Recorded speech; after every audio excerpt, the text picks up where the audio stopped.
Hello students, welcome all of you. और आज के इस वीडियो में हम बात करने जा रहे हैं रिप्रोडक्शन इन एल्गी, यानी कि जो शैवाल हैं उनमें जनन के जो तरीके होते हैं उनको हम यहाँ पे डिस्कस करेंगे। इससे पहले हमने जो वेजिटेटिव करैक्टर्स थे उनके बारे में काफ़ी सारे हमारे वीडियोस लास्ट रहे थे, जहाँ पे थैलस का ऑर्गेनाइजेशन हो, चाहे पिगमेंट सिस्टम हो, सेल वॉल को लेकर के फीचर्स हों या स्टोरेज मॉलिक्यूल्स को लेकर के हों। तो वेजिटेटिव से जुड़े हुए मोस्टली जो जनरल एस्पेक्ट्स थे उनको हम पीछे के वीडियोज़ में डिस्कस कर चुके हैं। और उसके बाद में अब हम नेक्स्ट प्रोसीड करते हैं कि जो लाइफ का जो नेक्स्ट इम्पॉर्टेंट फेज होता है दैट इज़ रिप्रोडक्शन। तो शैवालों में रिप्रोडक्शन किन प्रकार से होता है, कौन कौन से प्रकार हैं, वहाँ पे कौन सी खास बातें हमें ध्यान रखनी है, तो उन सभी चीज़ों को हम इस वीडियो में समझेंगे। तो सबसे पहले हम बात करते हैं कि व्हाट इज़ रिप्रोडक्शन। अगर हम इसको देखें कि रिप्रोडक्शन क्या है, तो व्हाट इज़ रिप्रोडक्शन की अगर हम बात करें कि एक्चुअल में हम जनन किसे कहते हैं, तो इस रिप्रोडक्शन शब्द को हम दो टुकड़ों में डिवाइड कर सकते हैं। वन इज री एंड सेकंड इज प्रोडक्शन। री का मतलब होता है दोबारा या पुनः, और प्रोडक्शन का मतलब होता है किसी चीज़ को बनाना या उसको प्रोड्यूस करना या उसका उत्पादन होना। तो देखा जाए तो जो भी जीव होते हैं वो अपने जैसे जीवों को बार बार बनाते हैं, रीप्रोड्यूस करते रहते हैं, अपने जैसे ही दोबारा रिपीट करते रहते हैं, अपने जैसों को पुनः बनाते रहते हैं। तो ये जो प्रोसेस होती हैं ये एक प्रकार की मैकेनिज़म्स हैं, प्रोसेसेज हैं। लिविंग ऑर्गेनिजम्स, चाहे वो माइक्रोब्स हों, चाहे वो प्लांट्स की कैटेगरी से एल्गी, ब्रायो किसी को भी हम लें, या एनिमल किंगडम से हम किसी को भी लें, तो सभी प्रकार के जो जीव हैं वो रिप्रोड्यूस करते हैं। देन हम नेक्स्ट बात करते हैं कि all living beings have life, कि जितने भी लिविंग ऑर्गेनिजम्स होते हैं उन सभी में लाइफ एग्जिस्ट करती है, यानी कि उनमें जीवन पाया जाता है। एंड द इम्पॉर्टेंट क्वेश्चन ये है कि व्हाट लाइफ नीड्स, कि सभी प्रकार के जीव, वो तो अलग बात है कि कोई बैक्टीरिया है, कोई एल्गी है, कोई फंगस है, कोई एनिमल है, कोई वर्टिब्रेट है, कोई इनवर्टिब्रेट है, उन सब को हम बोलते हैं लाइफ फॉर्म। जो जीवन के स्वरूप होते हैं वो सब लाइफ फॉर्म्स हैं, लेकिन जो चीज़ सब में कॉमन होती है दैट इज़ लाइफ। और व्हाट लाइफ नीड्स, और लाइफ चाहती क्या है, या लाइफ का जो उद्देश्य होता है वो क्या होता है। अगर हम सभी प्रकार के जीवों के ऊपर सम्मिलित रूप से इस क्वेश्चन को अप्लाई करें और इसका आंसर निकालने की कोशिश करें, तो जो साइंटिफिक आंसर होते हैं, जो वैज्ञानिक तरीके से इस बात का जो सही जो आंसर होना चाहिए वो रहेगा मैक्सिमाइजेशन ऑफ नंबर। कि कोई भी ऑर्गेनिज्म है वो अपने जैसे और बनाना चाहता है, और कितने बनाना चाहता है, जितना मैक्सिमम वो बना सकता है। यानी कि हर एक ऑर्गेनिज्म अपने जैसे मैक्सिमम जितने भी बनाए जा सकते हैं उसकी कोशिश करता है। This is maximization of number. ये जो मैक्सिमाइजेशन ऑफ नंबर का जो आंसर हमारे पास आया, ये देखा जाए तो सभी जीवों के ऊपर लागू होता है। अपने जैसों को ज़्यादा से ज़्यादा प्रोड्यूस करना, बैक्टीरिया भी ऐसा ही चाहता है, एल्गी भी चाहता है, फंगस भी चाहता है, और ट्रीज हैं वो भी चाहते हैं। एवरी ऑर्गेनिज्म वांट्स, जहाँ भी लाइफ है, एवरीवेयर जहाँ भी लाइफ एग्जिस्ट करती है, ऑल लाइफ हैविंग ऑर्गेनिजम्स, और जिनको हम लिविंग ऑर्गेनिजम्स कहते हैं, दे हैव ए टेंडेंसी, उनमें एक प्रवृत्ति होती है to maximize their number by means of reproduction, कि रिप्रोडक्शन के तरीके से वो अपने नंबर को जैसे भी बढ़ाया जा सकता है, हाईएस्ट जो बढ़ाया जा सकता है उसके लिए वर्क करते हैं। बट कंडीशंस को थोड़ा ज़्यादा सही तरीके से बोलें तो हम बोल सकते हैं एनवायरनमेंट। किसी भी जीव के चारों तरफ जो कुछ भी होता है, एनीथिंग एल्स, सब कुछ उसमें आ जाता है। उसमें लिविंग चीज़ें, नॉन लिविंग चीज़ें, सब कुछ, खुद के अलावा बाहर का जितना भी टोटल सराउंडिंग है, that surrounding is called as environment. और एनवायरनमेंट में जो भी चीज़ें होती हैं वो प्रभावित करती हैं जीवों को। तो बाहर की जो कंडीशंस हैं या एनवायरनमेंट की जो कंडीशंस हैं या एनवायरनमेंट के जो फैक्टर्स होते हैं is not supportive for organisms. तो चाहे किसी भी प्रकार का जीव हो, उसके लिए सराउंडिंग की कंडीशन कभी भी सपोर्टिव या हमेशा सपोर्टिव नहीं होती हैं। यानी कि जो आइडियल कंडीशन होती हैं कि जीव को जो भी चीज़ें ज़रूरी हैं, चाहे वो भोजन संबंधी हो, आवास संबंधी हो या जनन संबंधी हो, ऐसी सभी प्रकार की सुविधाएं सभी जीवों को सभी समय समान रूप से कभी भी उपस्थित नहीं होती हैं, अवेलेबल नहीं होती हैं। इसलिए ऑर्गेनिज्म तो चाहता है कि नंबर बहुत सारा बढ़ा दिया जाए, लेकिन एनवायरनमेंट उसको ऐसा नहीं करने देता है।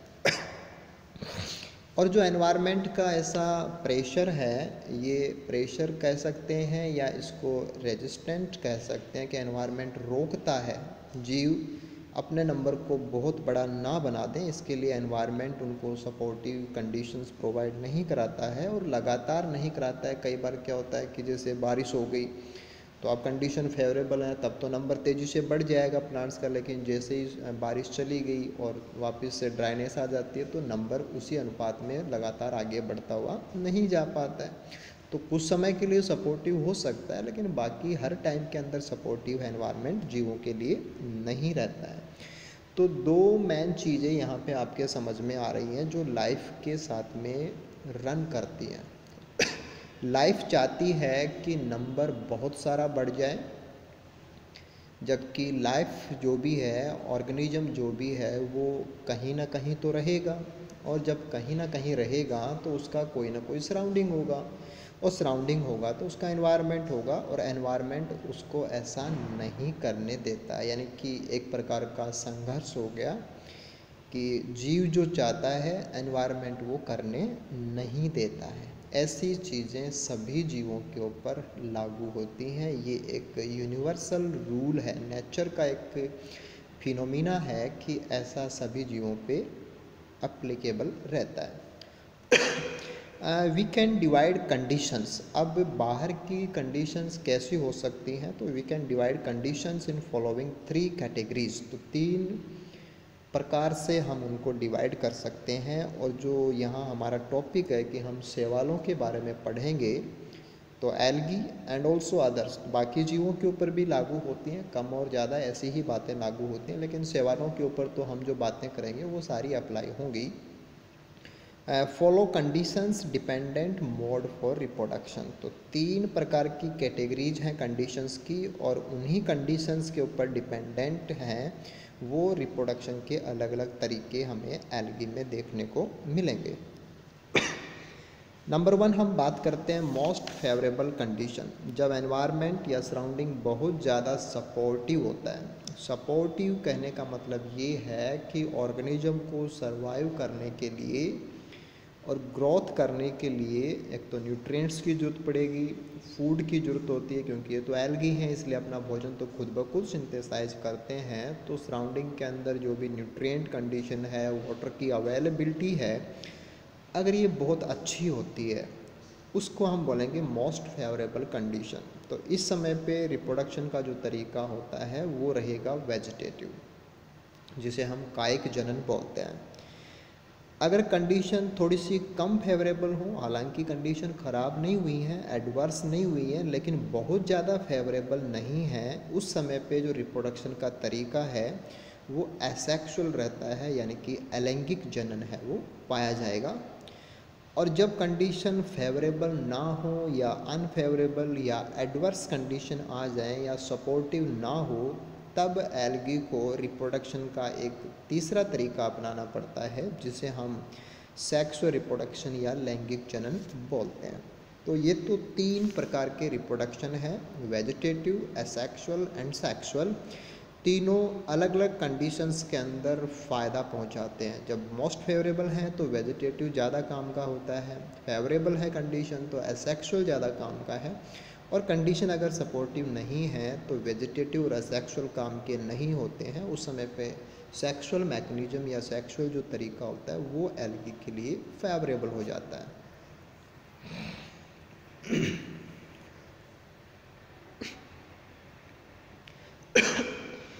अब हम बात करते हैं कि what are the main differences among these 3 modes of reproduction, कि जो रिप्रोडक्शन के 3 तरीके हमने बात की, वेजिटेटिव, एसेक्सुअल एंड सेक्सुअल, इनमें मेन अंतर क्या है, या इनका जो देखा जाए तो कंपैरेटिव जो रोल है लाइफ के लिए वो कैसा होता है, और कौन सी बातें हमें ध्यान रखनी है, और एल्गी के पॉइंट ऑफ व्यू से क्या क्या बातें हमें पता रहनी चाहिए।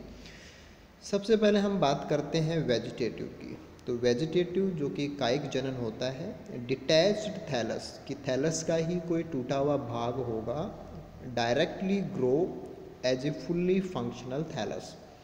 तो थैलस का कोई भी भाग मेन थैलस से टूट जाए और वो फिर ग्रो करके नया थैलस बना ले, इसी तरीके को हम बोलते हैं कायिक जनन। नो एनी साइटोलॉजिकल, ना तो जो कोशिकीय संगठन है उसके स्तर पे और ना जेनेटिक संगठन होता है उसके स्तर पे कोई भी रूपांतरण नहीं होता है। ध्यान देना आपको कि वेजिटेटिव रिप्रोडक्शन में बॉडी का भाग टूट करके दोबारा बॉडी बना देता है, वहाँ पे किसी भी प्रकार का कोई मॉडिफिकेशन नहीं होता है। जैसे फिलामेंट टूटा और फिलामेंट से वापस थैलस बन गया, वहाँ पे ना तो कोई साइटोलॉजिकल चेंज है ना जेनेटिक चेंज है। और मोस्टली ऐसा देखा गया है या ऐसा होता है नेचर में कि कोई भी थैलस है वो अकेला थैलस पर्याप्त है, कि जैसे एक थैलस है उसमें से 10 टुकड़े हुए और वो 10 टुकड़े इंडिपेंडेंट 10 थैलाई को बना सकते हैं। तो सिंगल थैलस है वो सफिशिएंट होता है कि एक ही थैलस से काफ़ी सारे नए थैलस वेजिटेटिव रिप्रोडक्शन से बन सकते हैं। अब इसके नेक्स्ट कॉलम को अगर हम पढ़ें कि नेक्स्ट जो थैलाई बनते हैं, कि टुकड़ा जब जर्मिनेट होगा तो उससे नया थैलस बनेगा, और बहुवचन में काफ़ी सारे जब थैलस होते हैं तो उनको हम थैलाई बोलते हैं। डेवलप इन लेसर टाइम, क्योंकि कुछ चेंज तो होना ही नहीं है डायरेक्टली, उसको तो केवल ग्रो करके थैलस बनाना होता है, तो टाइम काफ़ी कम लगता है। But their number remains equal to detached part. तो किसी थैलस के मान लीजिए कि 4 टुकड़े हुए तो उससे नए थैलस 4 ही बनेंगे, तो जितने टुकड़े उतने ही नए थैलस। तो नंबर है वो बढ़ तो जाएगा, नंबर है वो जल्दी से भी बढ़ जाएगा, लेकिन नंबर डिपेंड करता है कि टूटे हुए पार्ट कितने थे, जो नॉर्मली कुछ एक होते हैं। तो नंबर बढ़ेगा लेकिन जो डिटैच्ड पार्ट्स हैं उनके समानुपात में ही बढ़ता है। अब हम दूसरे तरीके को देखते हैं जिसे अपन अलैंगिक जनन बोल रहे हैं, असेक्सुअल रिप्रोडक्शन। यहाँ पे स्पेशल स्ट्रक्चर्स बनती हैं, कुछ खास संरचनाएं बनती हैं जिनको हम बोलते हैं स्पोर्स, बीजाणु। डेवलप ये बनेंगे यहाँ पे, which give rise to thallus on germination. पहले यहाँ पे कुछ खास चीज़ें बनती हैं, कुछ संरचनाएं बनती हैं, उनका नाम स्पोर है, और वो स्पोर जब अंकुरित होंगे तो उनसे फिर नया थैलस बनता है। स्पोर की अगर हम बात करें तो spore has cytological modification but lack any genetic change. तो स्पोर और कायिक कोशिका में अंतर होता है। कायिक कोशिका और स्पोर दो अलग अलग रूप होते हैं। स्पोर कायिक कोशिका का एक प्रकार का रूपांतरित भाग है, तो वो एक साइटोलॉजिकल मॉडिफिकेशन होता है, लेकिन कायिक कोशिका के अंदर जो भी जेनेटिक स्ट्रक्चर है सेम वही जेनेटिक स्ट्रक्चर स्पोर में भी होती है।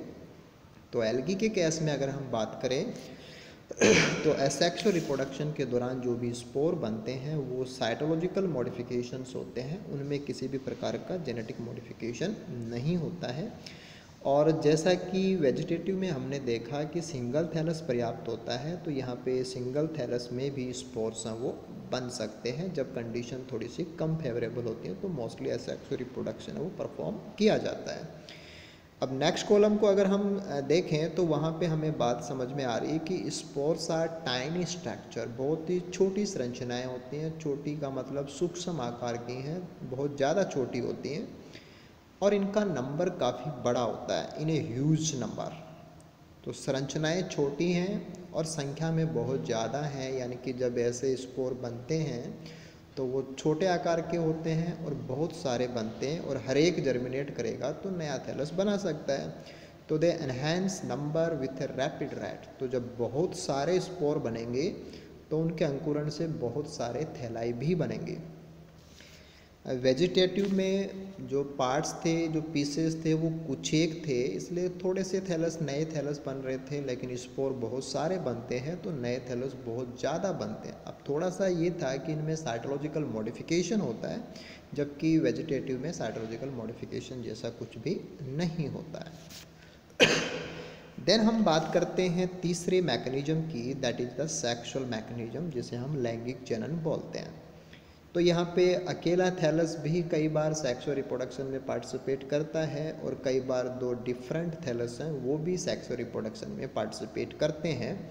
जब हम एल्गी की क्लासेज वाइज हम स्पेसिफिक मेंबर्स को पढ़ेंगे और वहाँ पे ये सारी चीज़ें हमारे पास आ जाएंगी, तो आपको ध्यान रखना है कि सिंगल थैलस भी सेक्सुअली रिप्रोड्यूस हो सकता है और टू थैलाई हैं वो भी आपस में सेक्सुअली रिप्रोड्यूस हो सकते हैं।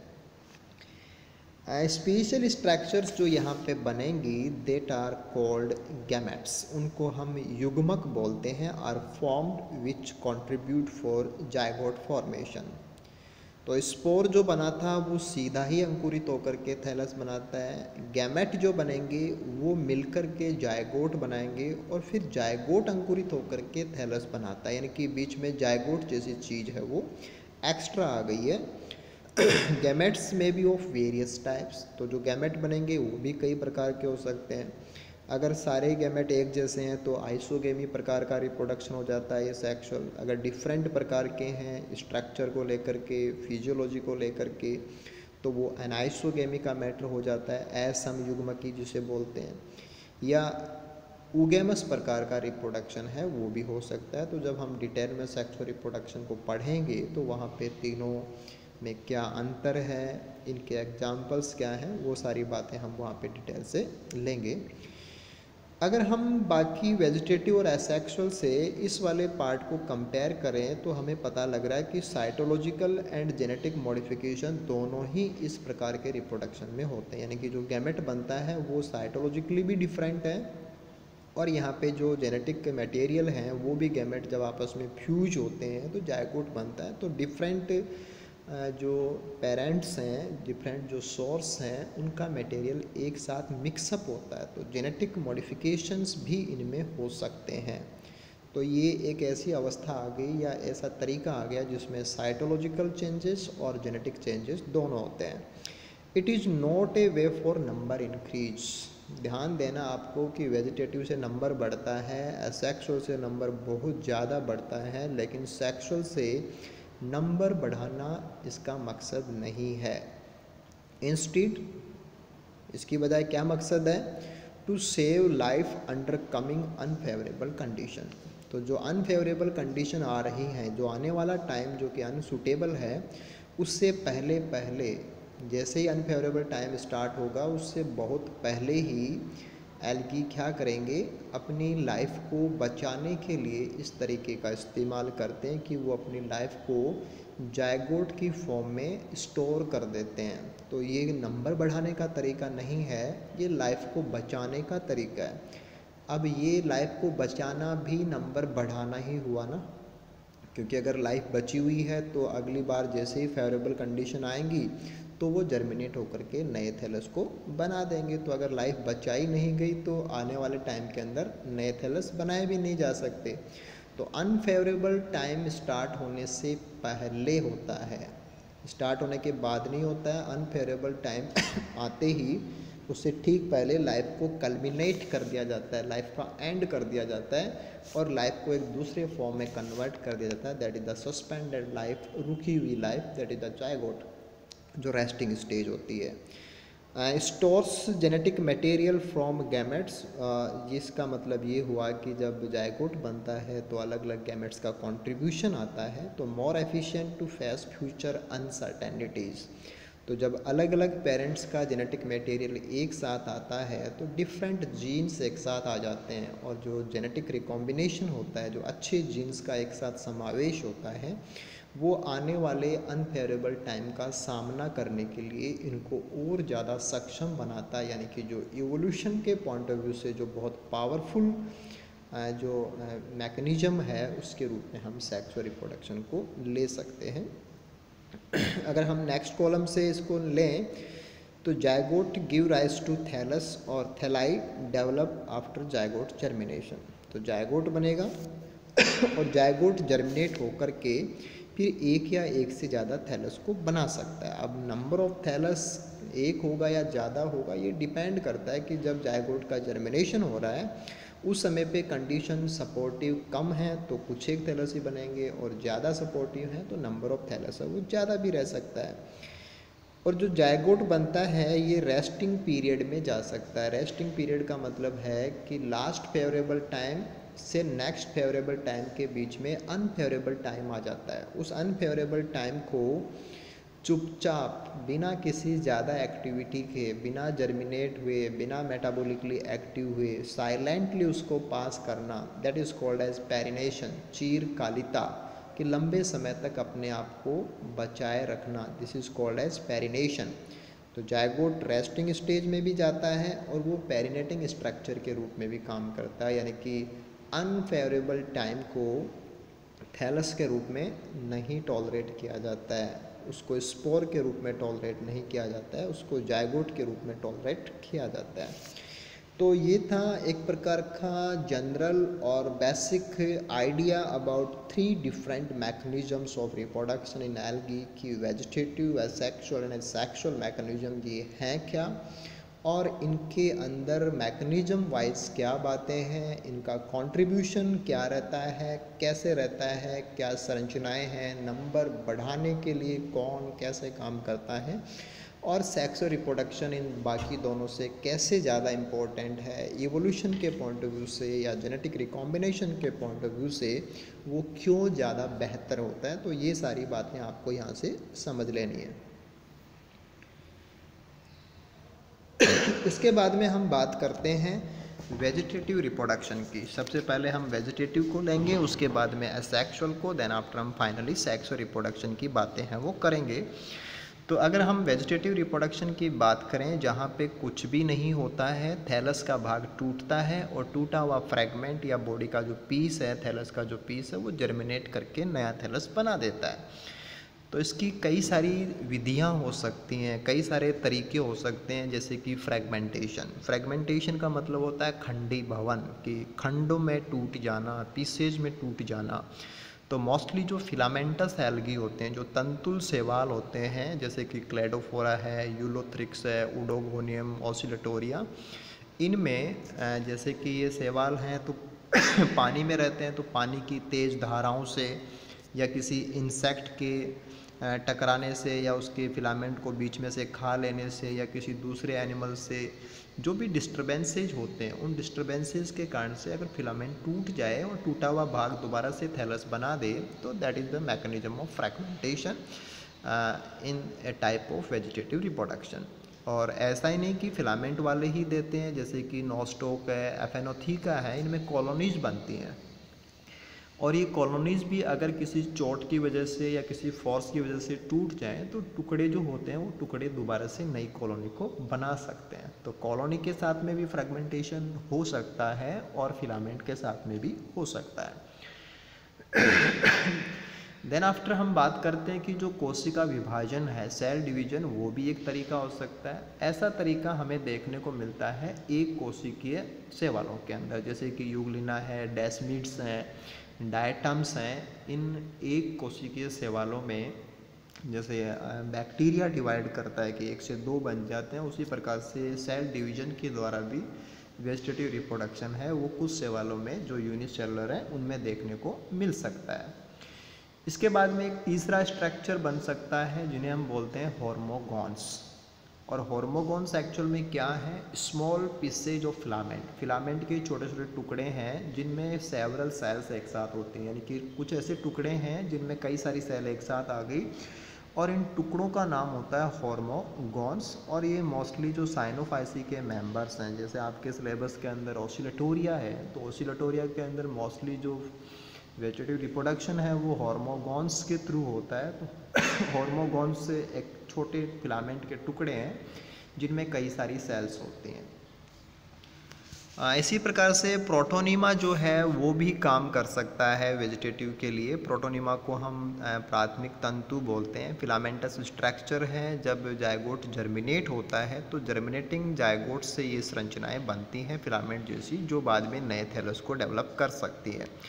ओरिजिन को लेकर के जो पहली बार बनती हैं वो प्राइमरी प्रोटोनीमा कहलाती हैं, और जब कंडीशन अच्छी हो तो प्राइमरी से दोबारा ऐसे फिलामेंट निकल जाएंगे तो उनको हम सेकेंडरी प्रोटोनीमा बोलते हैं। तो प्राइमरी प्रोटोनीमा, सेकेंडरी प्रोटोनीमा या टर्सरी प्रोटोनीमा, जो भी प्रोटोनीमा बनते हैं ये वेजिटेटिव तरीके के लिए काम करते हैं। और मोस्टली आपके सिलेबस का जो मेंबर है कारा, उसमें ऐसे जायगोट जर्मिनेशन से प्रोटोनीमा बनते हैं। इनको हम वहाँ पे भी पढ़ेंगे। इसी प्रकार से कुछ शैवालों में ऐसी संरचनाएं बन जाती हैं जो कुछ मैसिव हैं, मोटी फूली हुई सी संरचनाएं हैं जिनमें स्टार्च भरा रहता है। इनको हम बोलते हैं ट्यूबर्स या कंद। जैसा कि हमें कारा के थैलस में जो लोअर नोड्स हैं उन लोअर नोड्स पर हमें ये ट्यूबर्स के रूप में स्टोर्ड फूड युक्त मैसिव संरचनाएं मिल सकती हैं, जो मेन पौधे से अलग होने पे नए थैलस को डेवलप कर लेती हैं। इसी प्रकार से कुछ ऐसी संरचनाएं भी बनती हैं जिनकी जो आकृति है वो तारे जैसी होती है। इनको अपन एमाइलम स्टार्स बोलते हैं।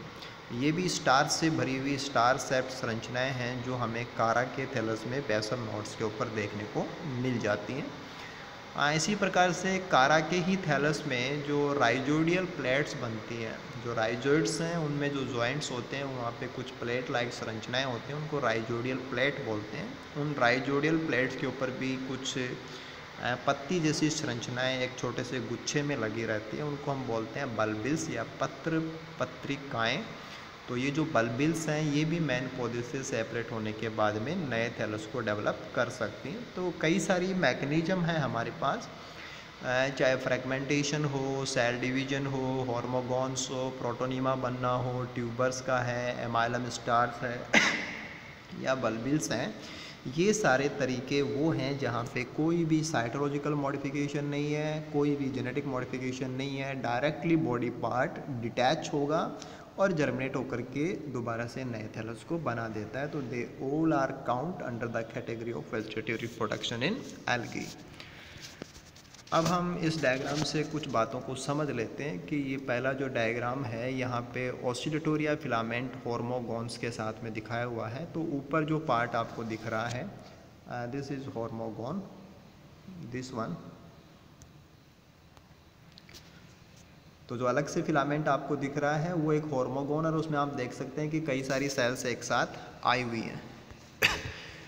और यहाँ जो डायग्राम है ये कारा के थैलस का है, और कारा के थैलस में जो यहाँ सेंटर में आपको दिख रहा है ये इसका जायगोट था। जायगोट जब जर्मिनेट होता है तो इससे साइड में जो फिलामेंट निकले हुए हैं इनको हम प्रोटोनीमा बोलते हैं, और ये प्रोटोनीमा भी वेजिटेटिव रिप्रोडक्शन के लिए काम कर सकते हैं। इसी प्रकार से जो बल्बिल्स हैं, रूट बल्बिल्स हैं, स्टेम बल्बिल्स हैं, ये बन सकती है। अमरफस बल्बिल्स भी बन सकती हैं, एमाइलम स्टार्स हैं, ये भी बन सकते हैं। तो दीज ऑल स्ट्रक्चर्स ये आपको डायग्राम के वाइज से भी ध्यान रखनी है।